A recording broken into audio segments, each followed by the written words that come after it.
Iya, dialog Jurnal Pagi kita lanjutkan kembali dan kita semua masyarakat Indonesia, Pak Frederick dan juga Pak Alfon, kita semua yakin bahwa mungkin kedua belah pihak ini akan nantinya legowo apapun keputusan dari sidang pra-peradilan, begitu Pak Frederick ya.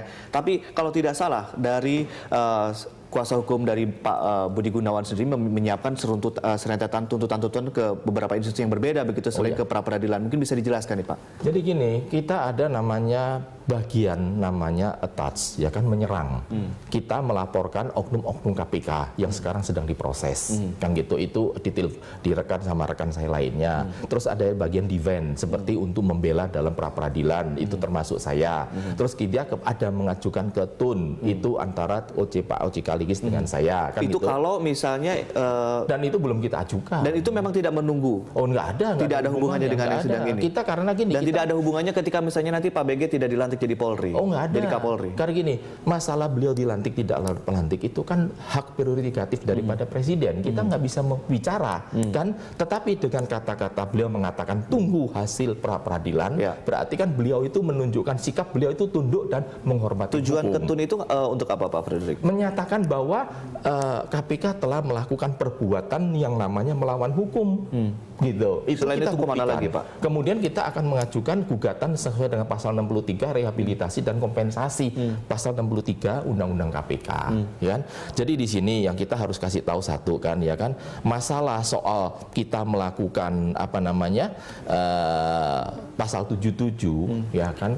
Jangan lupa namanya ada Undang-Undang Kekuasaan Kehakiman 48 tahun 2009 sudah menyatakan hakim tidak bisa menolak gugatan dengan alasan tidak ada hukum, kan gitu kan. Hakim harus menemukan kaidah hukum. Itu namanya refinding. Jelas harus ngerti lah, jangan jadi saya kasih kuliah kan gitu dari kan. Pak Budi, gugatan dari Pak Budi Gunawan ditolak di pra-peradilan, artinya akan ada serangkaian dan saya tidak pernah mengatakan bisa ditolak. Saya yakin 1000%. 1000%. Pasti kita kita nanti lihat di keputusannya. Betul. Begitu ya. Tapi tujuan utamanya sih apa sih Pak? Tujuan utamanya. Jadi kita bukan mengatakan bahwa ditetapkan tersangka tidak sah. Penyidikan terhadap Bapak Budi Gunawan adalah tidak sah. Terhadap sehingga apapun yang berlaku terhadap beliau itu termasuk perampasan kemerdekaan. Jadi banyak orang lupa. Beliau itu sudah dicekal. Cekal itu adalah Anda dirampas sebagian kemerdekaan, Anda nggak bisa keluar negeri. Itu adalah penahanan. Tuntutan ke sejumlah institusi hukum ini berarti punya goal besar. Apa goal besarnya Pak? Ya, kita mau memperbaiki KPK, ya kan? Supaya KPK itu jangan seperti sekarang yang isinya itu semua orang itu melakukan tindakan namanya melawan hukum, kan? Kita ingin membersihkan oknum-oknum KPK. Karena mereka itu merasa dirinya benar, seperti membaca undang-undang dengan tafsiran. Undang-undang itu nggak bisa ditafsirkan. Dengan cara melumpuhkan, menangkap satu-satu begitu? Oh tidak, karena yang kalau salah ya kita tangkap semua. Maksudnya penyidik akan tangkap semua, termasuk yang mengaku mau menyidik ini dalam waktu dekat kan ditangkap semua. Baik, kita ke Pak Alfons mungkin untuk menutup diskusi kita pada kesempatan kali ini. Pak Alfons mungkin ada yang ingin Anda sampaikan, Pak Alfons?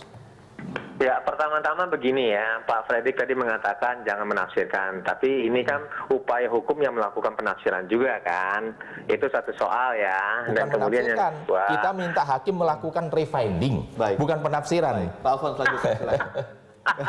Ya, maaf Pak, saya juga momen saya bicara gitu kan. Saya tidak pernah memotong pembicaraan Bapak gitu.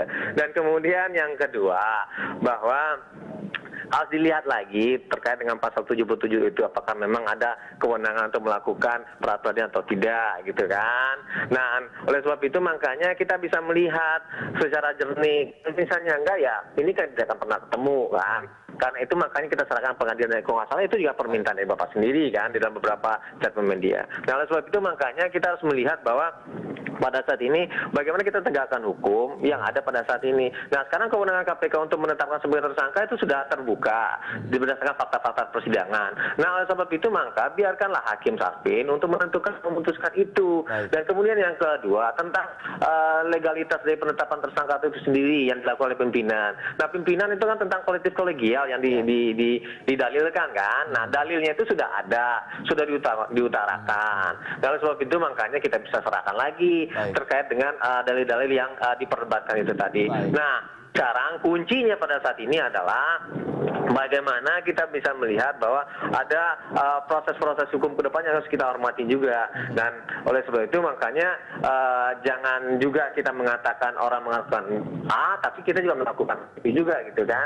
Itu kira-kira Mas Hakim. Baik, Pak Alphonse, kalau Pak Frederick yakin 1000% akan menang di pra-peradilan ini, bagaimana kalau dari pihak Anda? Berapa persen? Mungkin 1 juta persen? Saya sebagai pada ini ya, saya menilai 100% ya, karena 1000% itu terlalu berlebihan, karena nggak ada 1000% itu kira-kira. Gitu ya. Baik, terima kasih Pak Alphonse. Tapi yang pasti bahwa kedua belah pihak mungkin seperti yang diamanatkan oleh para pakar hukum di tanah air menyatakan bahwa kita dua pihak ini harusnya memang bisa legowo untuk menerima apapun keputusan dari pra-peradilan. Juga ini yang akan menjadi titik dasar keputusan penting mungkin untuk Pak Jokowi sebagai presiden untuk melantik atau tidak dari Pak BG. Baik, terima kasih Pak Frederick dan juga Pak Alphonse. Terima kasih telah sharing bersama dan memberikan keterangan di Jurnal Pagi. Terima kasih Pak Alphonse.